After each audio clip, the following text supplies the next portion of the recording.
The Cry of the Heathen, a sermon delivered by Charles Spurgeon. And a vision appeared to Paul in the night. There stood a man of Macedonia, and prayed him, saying, Come over into Macedonia, and help us. Acts 16, verse 9. This was no doubt a special vision sent of God for the direction of the apostle. For we are told in the next verse that they assuredly gathered from this vision that the Lord had called them to preach the gospel in Macedonia. And yet, the vision may be very readily accounted for by natural causes. Men usually dream of that which is most upon their minds. Who would marvel that the miser should, in his restless sleep, be pictured to his own sight as counting over his gold? Who wonders that the mother's dream is often concerning her fair infant? Who marvels that the wife frequently dreams of shipwrecks when, in the stormy night, she lies upon her bed, her last thoughts having been exercised concerning her husband at sea? You wonder not that the soldier in the trenches dreams of battle, and hence we cannot marvel that the Apostle Paul, whose whole soul was full of his master's cause, should have a vision in the night concerning a new field of labor, which God had intended to open up to him. You will remember that the apostle was, on this occasion, in a peculiar condition. He at first endeavored to preach the gospel in Phrygia and Galatia, but he was forbidden of the Holy Ghost to preach the word in Asia. And, after they had come to Mysia, they essayed to go into Bithynia, but the Spirit suffered them not. The apostle was like Abraham of old. He went forth, not knowing where he went. There was a certain path which he must take, and when he strove to turn either to the right hand or to the left, the Spirit directly forbade him, and he was compelled to go on till he came to the seaport of Troas. There, wearied with his journey, he cast himself upon his couch, and in the midst of the night a vision appeared unto him. A man who by his brogue and his dress was discovered to be a Macedonian said to him, Come over and help us. God sometimes tells men in their sleep the secret they could not discover when they were awake. We have heard of the preacher who, tired late on Saturday evening, has been unable to think of a discourse. In the middle of the night has dreamed it through, and on the morrow he ascended his pulpit and preached it. What wonder, then, that the Apostle Paul, specially directed by the Spirit of God, after all day long wearily exercising his mind as to the journey God intended him to take, should, after all, when in his sleep, have a vision from on high, teaching him where he should go. And now, beloved, having thus prefaced our discourse, we have another observation to make before we proceed to a full discussion of the text. What an instance of divine sovereignty we have in our text. He who is wise can see sovereignty everywhere in the work of salvation, but how clearly is it present here? Bithynia must not hear the gospel. The apostle desires to go and preach it there. But as yet, it seems, God does not intend that Bithynia should be evangelized. He desires to tarry in Asia, and there, throughout its length and breadth, preach the gospel. But he is strictly forbidden, and the command comes to him that he is to go across to Europe, and there proclaim the gospel. Was not this sovereignty? Why was it that God shut the door in Bithynia and opened it in Philippi? Was it that Philippi was more worthy, or that Bithynia needed it less? Assuredly not. It was of God's mercy that he sent the gospel at any time, and when he sent to Philippi the most eminent of apostles to preach it, who shall blame him? Has he not a right to do what he wills with his own? But we may rest quite assured that his sovereignty was not an arbitrary exercise of despotic will. It was a sovereignty dictated by the highest wisdom. For while God rules all things according to his own will, yet we are expressly told that he does it according to the counsels of his will being no blind, headstrong thing, willing for no reason whatever, but being always subject to his own sense of that which is the wisest, and which will promote his glory and his creatures' profit. However, we must still observe, divine sovereignty is that which casts a rich luster upon grace, when we recollect that it is sovereign and free. O you of the race of Britain, bless the Lord that he has sent the gospel unto you. For while doubtless there is wisdom in it, remember there is also sovereignty in it. He has not dealt so with any nation. Praise you the Lord. Had he willed it, had he seen fit, the gospel had this day been flourishing in the center of Africa, and you might at this moment have been destitute of the word of the gospel. Living barbarians like your fathers, staining your hands in blood. Unto the great, dread sovereign, who rules as he wills on earth as in heaven, be glory forever and ever. And now we turn to our text. And a vision appeared to Paul in the night. There stood a man of Macedonia and prayed him, saying, Come over into Macedonia and help us. First, we shall observe that the best help that can be rendered to any people is the preaching of the gospel. Come over and help us, that is, preach to us. Secondly, we shall notice that although we have no visions or dreams in the night, yet the nations on the earth are calling to the church of the living God and are saying to us, Come over to us and help us. And then, thirdly, I shall conclude by solemnly asking the question, what do you who love the Lord intend to say to those who are now asking at your hands the help of a preached gospel? First, then, the greatest help that can be given to any people is the preaching of the gospel. And when I say this, I am uttering a truth which I need not guard.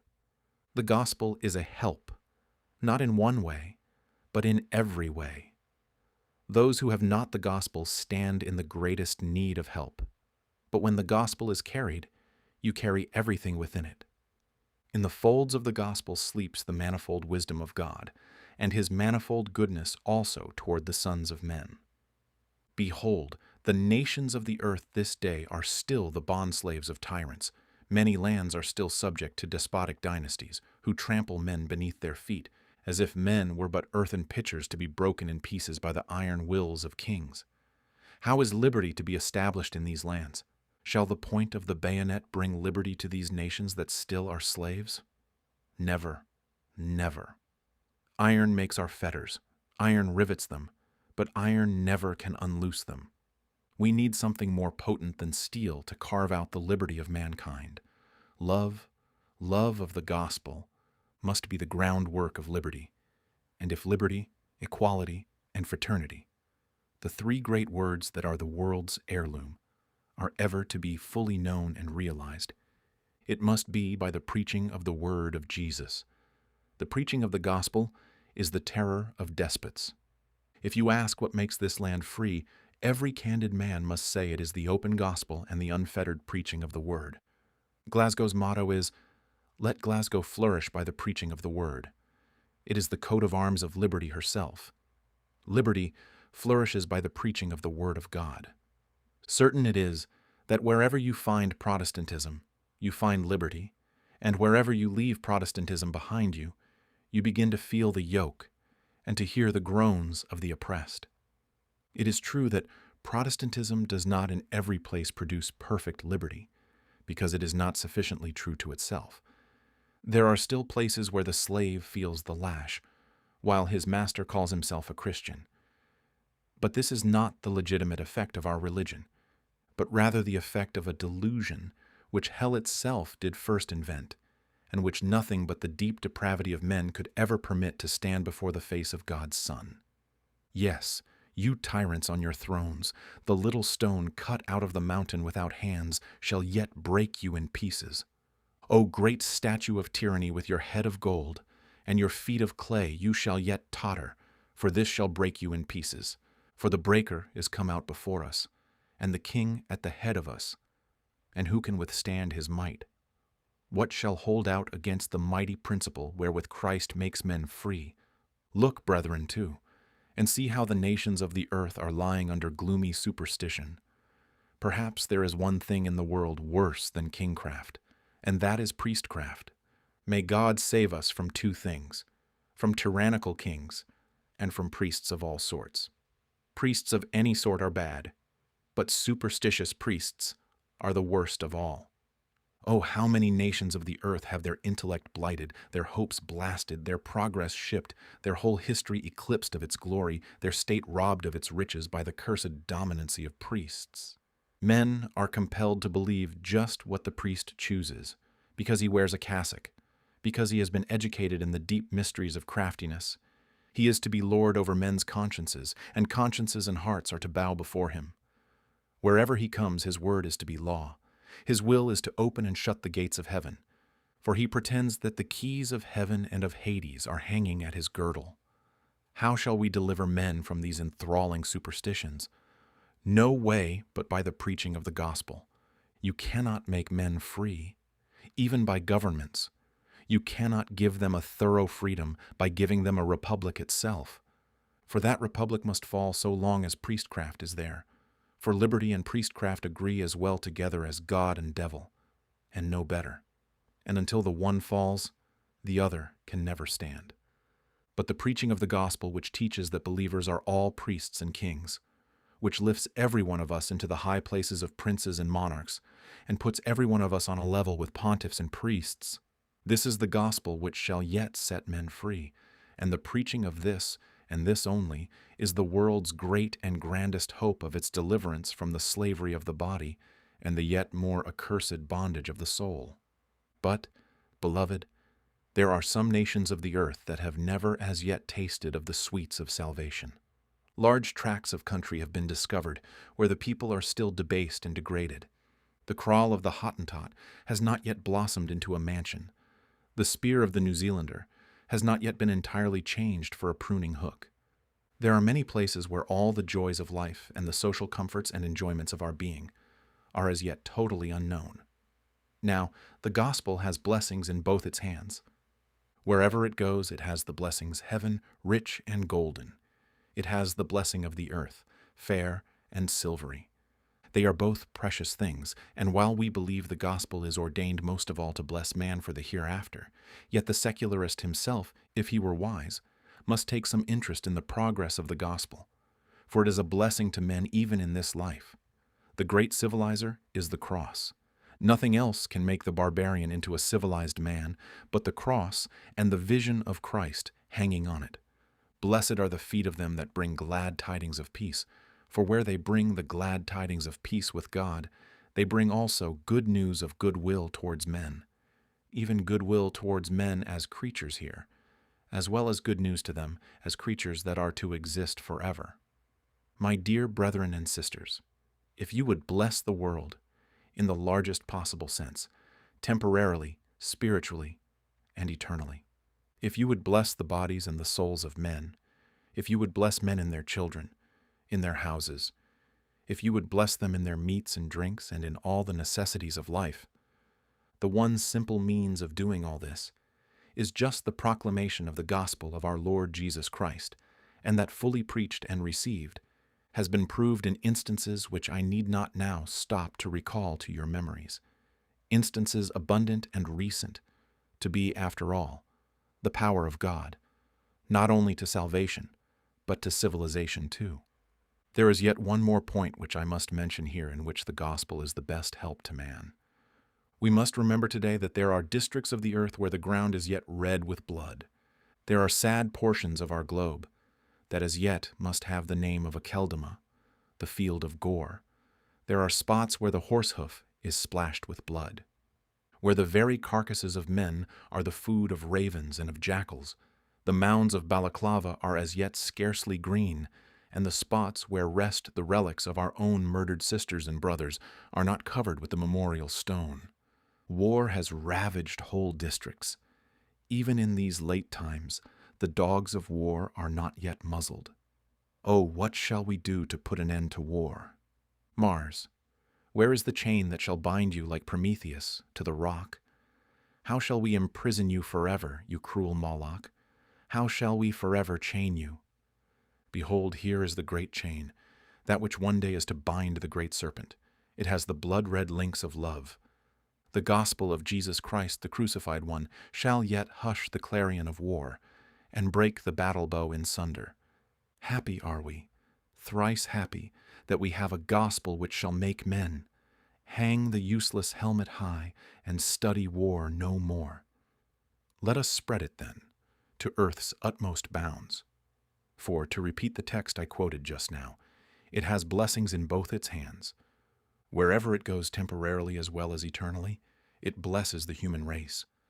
And when it shall have spread to its utmost limits, when all the habitable earth shall be covered with it. Then the mist that swathes our planet shall be rolled away, and bright, like a newborn morning star, this earth shall shine out with her sister stars in all her glory, and the angels shall once more sing, and God himself shall repeat his verdict. All things are very good. But still, beloved, the greatest help that the gospel brings is help to the soul. Ah, Christian men, you know what this means. Your brothers and sisters are this day wandering blindfold. They know not where. You know, for the Bible tells you that they are wending their weary way down to the gulf of black despair. Oh, does not your heart desire that the blind eye should be opened, that the misguided should be directed on the path to heaven? Would not your pity desire to snatch the firebrand from the flame? Do you not anxiously seek to know how you can lead the vicious to virtue and the virtuous to the righteousness that is in Jesus Christ? Have you no desire to see God's elect ingathered, to see them washed and sanctified and perfected? Remember, this is to be, and since it is to be, it is certain that you must send the gospel far and wide, for by no other means can God's elect be gathered home. How can they believe without a preacher? How can they preach except they be sent? The gospel must go throughout all lands, that the elect may be gathered home and the Messiah's kingdom come. Oh, you who love the souls of men, it is to you an awful thought that hell's caverns are filling. Is it a dreary thing to you to see the broad road so crowded with its many travelers? You are longing and wishing that the narrow way might have more pilgrims. I beseech you then, look to it, that by every mean and by all means you aid the preaching of the gospel of Jesus. For it is the help for which the earth calls, and the help which you must render to it. Come over and help us by preaching Christ's holy gospel. Thus have I done with the first head. May the Lord help us in the second. The second point is that although not in visions of the night, yet every day and every hour, the nations of the earth are saying, "Come over and help us." Do you not know that the loudest eloquence is silence? To move the heart of the right-minded, you need not the declamation of the orator. The sight of silent, dumb misery is the highest eloquence to a tender heart. It is true. I must confess it. The nations of the earth do not vocally ask for your help. No, worse than that, if you send them the help of the gospel, they will many of them reject it. Your missionaries have been slain. The altars of false gods have been stained with their blood. But still I solemnly repeat it. The nations of the earth are silently crying, "Come over and help us." If I see a person in the street sick, faint, and dying, although he spoke not to me, though he asked me not to befriend him, I should think the weakness of his silence more potent than all the power of words. Yes, and if I saw him like a maniac, rejecting my help and pushing me from him, if I was convinced that he was really a maniac, for that very reason that he needed my help, I would thrust my alms upon him. I would willingly give him my help and assistance, and so must you do. The nations of the earth are dead in sin. How can they cry to you? But it is yours to see their misery, and let the poor, poor dumb wounds of this bleeding earth speak to you. It is true. Earth is a maniac, and it puts away the only cure. But what care we for that? It is ours to thrust our kindness upon unwilling men, because we believe that their unwillingness arises from the madness of their disease. Let us take the poor man that has fallen among thieves. Let us pour in the oil and the wine, and if he does not receive it gratefully, because he is faint, if he puts his hand upon the wound and rends away the liniment and unbinds the plaster, nevertheless, let us bind him up again and set him upon our own beast and carry him to the inn. Let us pay for the lodging, even though, as yet, he cannot speak to thank us. And the day shall come, when the wound is healed, and the burning fever is removed, when his brain is cool, and his reason restored, that he shall fall at our feet and kiss the hand that once he spurned. Unborn generations shall bless the men that sent the gospel, which at first their fathers did reject. And now, brethren and sisters, let me plead the cause of the dumb.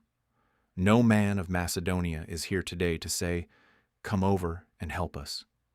But let me be the heathen's spokesman, and very earnestly ask you to come and help him. Methinks I will stand here as a heathen this morning, and I say to you as if I had not heard the gospel, you Christians of Britain, you highly favored ones, who know the name of Jesus and prove the power of the Spirit, preach the gospel to us, for we are men like yourselves. What though our skin be of a color less fair than your own? Yet he fashions our hearts alike. Oh, tell us not, because we feed on the locust and eat the serpent, that therefore we are not of your kith and kind. Not that which goes into a man defiles a man. It is true, our kings and princes are only fit to rank with your beggars. But, O God has made of one blood all nations that dwell upon the face of the earth. And from our huts and cabins we come forth today, and we say to you, we are men, we are your brothers, younger brothers, it is true. We have not had a double portion of the inheritance, brothers too, whose fathers spent their part in riotous living. But why should the children's teeth be set on edge because the fathers have eaten sour grapes? Why must the Son of Man forever bear the curse of Canaan? Oh, preach the gospel to us. We are men. Mother Eve is our mother, as well as yours. Adam, too, is the father from whose loins we sprang. And because we are men, the common sympathy of humanity bids you listen to us when we say, "Come over and help us." Besides, we have another argument. We are told that unto you is the word of this salvation sent. Not for yourselves, but for us, brothers, who have not heard the gospel and who know it not. And you have the treasure in your own land. And we believe you have the treasure given to you, that you may lavish handfuls of it out to us. We know that old Judea had the covenant and the oracles and the gospel to keep for coming generations. And we believe that you men of Britain have the gospel, not for yourselves, but for us. We have heard what your master said. You are the lights of the world, not lights of Britain, not lights for yourselves, the lights of the world. Oh, bear your burning torches into the glades of our dark forests. Come and shed your light through the dark mists of our idolatrous temples. Let the bats of our superstition and the owls of our ignorance fly away before the sunlight of your gospel. It is not for yourselves you have received it, but for us. Oh, give it to us. Preach the gospel to us, for it is designed for us. But we have another argument, brethren. Look at our miseries. As the spokesman for my poor brethren today, I stand before you, and I remind you of the tortures to which the poor Hindu devotee puts himself. I remind you of the cruelties enacted in the Chinese Empire, the horrors of a government that is based upon idolatry. I tell you of the distress, the destitution, the poverty, the nakedness, the misery of the Bhikkhuanas and the Bushmen. And I speak for these, and I say, Christians, you have the means of alleviating their woes by sending them the gospel. Will you not do it? Look at the dwellers in the land of the jungle and the lion. There they are. The serpent has grasped them in his folds, and like the boa constrictor of their own forests, he is crushing their nations, until the ribs of the strong man snap and the hearts of the women melt like wax, and you have the sword in your hands that can cut the serpent's head. Your master bruised that head beneath his heel, and you must do the same. Oh, come, come, you missionaries of the cross, you ministers of Jesus. Come and deliver us from this deadly hydra. Save us from our fearful doom. Our miseries invoke your aid. It is true, we cannot speak to you in gentle language. But there was a time when poets walked amongst us, and some of the light that shone in paradise, yet gilded our darkness, and we treasured up a few of those faint rays, and we are hoping that the sun of righteousness will yet dawn upon us. Oh, come, roll away those mists. Come, chase our night, and let us see that sacred, high, eternal noon, which is the daughter of the gospel following the sun of righteousness. And now, Christian men, Let me speak to you as one of yourselves. Brethren, you and I are soldiers, soldiers of the cross, and at this hour worlds are rushing to the shock. The fight is thickening, and we are warriors. Shame upon the craven who stays from the battle. The trump is sounding today. Muhammad has waked from his sleep. The Moslem, with bloody hands, has sought to slay our race. The Hindu, too, the meek-eyed Hindu. His eyes have glared like the eyes of his tiger, and his lips have smacked with gore. The battle is raging, not there alone. Popery has aroused itself. With mighty effort it is endeavoring to win back this gem of the sea, this first isle of the ocean. Infidelity, too, is on the stir. Her myrmidons are flying here and there. Everything is awake, except the Church of God. Oh, wake up, brethren. Wake up now that the fight is at its fullest fury. Now is the time for our most desperate valor, our most earnest zeal. Recollect every time you bow your knees and say, Our Father. You tell a lie at the end of that prayer, if you are not seeking to make His kingdom come, and His will be done in earth as it is heaven. You are praying for what you do not try to get. You are insulting God by saying, Your kingdom come, with as foul a mockery as if I should say, Be warmed and be filled, to some poor dying beggar, and then refuse to give to his needs, that he might remove his distresses. Recollect, too, that you cannot be Christians at all, not in the right sense of the word, unless you, every one of you, would compass sea and land to make one proselyte. You must have in you a desirous spirit to will others to Christ, or else the genuine blood of Christianity is not in your veins. Of all things in the world, Christianity is the most prolific, if it be true. Mohammedans of old had mighty power to spread itself, but not such power as Christianity had. The religion of Jesus began like a mustard seed with those few men in an upper room.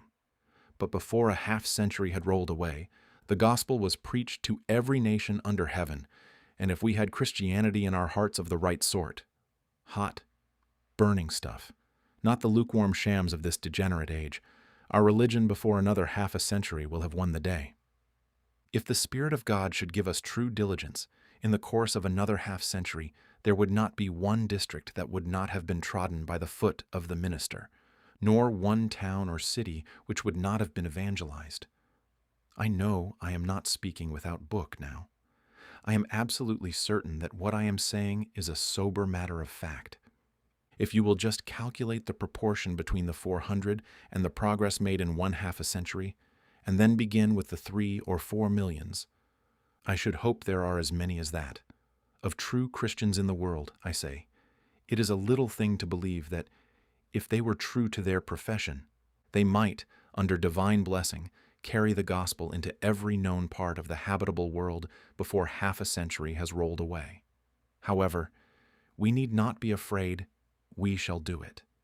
There is no fear that we shall run into any fanaticism. That is the last sin this age will commit. We shall go on and be as orthodox and cold as we always were. No enthusiasm will ever fall upon us. We shall not see any very great and strange developments of an enormous fanaticism at the present day. Do not be alarmed, brothers and sisters. All I preach that looks like fanaticism will not hurt this age. You may do what you will. Preach you never so wisely. You will never make this deaf adder hear. The church of this day is a great deal too deaf to do anything extravagant. We do a little and think it a wonderful deal. We each give 4 pence to send testaments to China. We will talk of it for the next 50 years. We sent out 1 or 2 missionaries to India, and are they not 1 or 2 compared with their needs? It is a great thing. It is a fine thing for the whole Baptist denomination to raise £20,000 a year, when there are some men in the denomination who make as much money as that in the time. It is a marvelous thing that out of the whole lot of us we should not be able to get more than that. But, you know, I am an imprudent young man, of course. I always shall be, I dare say. To dare to hint that some people have a great deal too much money to go to heaven with. Of course, it will be very wicked if I dare to say this morning that to die rich is a very frightful thing, that there are some people who have got too much riches to allow us to have any sure and certain hope that they have the love of God at all. For if they had more of the love of God, they would not grip their money so tightly. They would say, "While men are damning, what is my money? While men are dying, what is my gold? There it goes. As much as I need I have, God allows it me. As much as I shall require in my old age, as much as my family can demand of me, that will I have. But as for more, a blast and a curse would be on it if I had it. My gold and my silver would be cankered, for I should be guilty of the blood of men's souls, and then condemnation would be at my door, because I had the money wherewithal to send the minister to preach to them, and I would not give it. Now, I say again, there is no fear of anyone becoming improvidently liberal. You need not be frightened that anyone here will give £1,000 this morning. We provide ample accommodation for those who feel inclined to do so. If anyone should be overtaken with such an enormous fit of generosity, we will register and remember it. But I fear there are no people like Barnabas now. Barnabas brought all he had and put it into the treasury. My dear friend, do not do that. Do not be so rash. Ah, he will not do that. There is no necessity for you to advise him. But I do say again, if Christianity were truly in our hearts, if we were what we profess to be, the men of generosity whom we meet with now and hold up as very paragons and patterns would cease to be wonders, for they would be as plentiful as leaves upon the trees. We demand of no man that he should destitute himself. But we do demand of every man who makes a profession that he is a Christian, that he should give his fair proportion, and not be content with giving as much to the cause of God as his own servant. We must have it that the man who is rich must give richly. We know the widow's mite is precious, but the widow's mite has been an enormously great loss to us. Oh, that widow's mite has lost Jesus Christ many £1,000. It is a very good thing in itself, but people with thousands a year talk of giving a widow's mite. What a wicked application of what never can apply to them. No, in our proportion, we must serve our God. Now, I come in conclusion to ask you very pointedly and plainly, what do you mean to do in answer to the heathen's cry? Come over and help us. Have I in all this congregation one man who loves sound doctrine, who has ability to preach, and who has a mind to go and preach the gospel in other lands? Because if I have, and if I have 10 others who have a mind to give him £10 a year, I have an opening for sending him out at once. In Port Natal, there are 20 Baptists, and those 20 Baptists are desirous of having a minister who should not only preach to them, but to the wild tribes around. They will raise him £100 if we can manage to get the rest and send them out a missionary. Who can tell? He might be another Livingstone, perhaps a Moffat. Oh, that I had the honor of sending such an one from such a congregation as this. Have we no young men here this morning who are ready to volunteer to go and preach the gospel in heathen lands? I confess, when I think of myself, I know I cannot go away. My calling is here. And yet I sometimes think what a lazy, feather-bed life it is for one to lead, to be preaching here when there are all these continents without the gospel. Some people think it wonderfully hard to preach 2 or 3 sermons a week, but I think preaching 13 or 14 is a fearfully little thing. And I think sometimes, oh, if I were somewhere else, where there are some toils, some hardships to undergo. There is nothing to be done here. We cannot suffer. We cannot work. We cannot will crowns of martyrdom. We cannot will great battles here, as we could wish.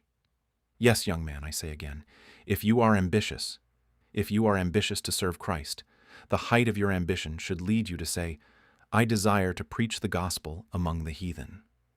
I hope there may be some here, someone at least, whose heart God has touched. What?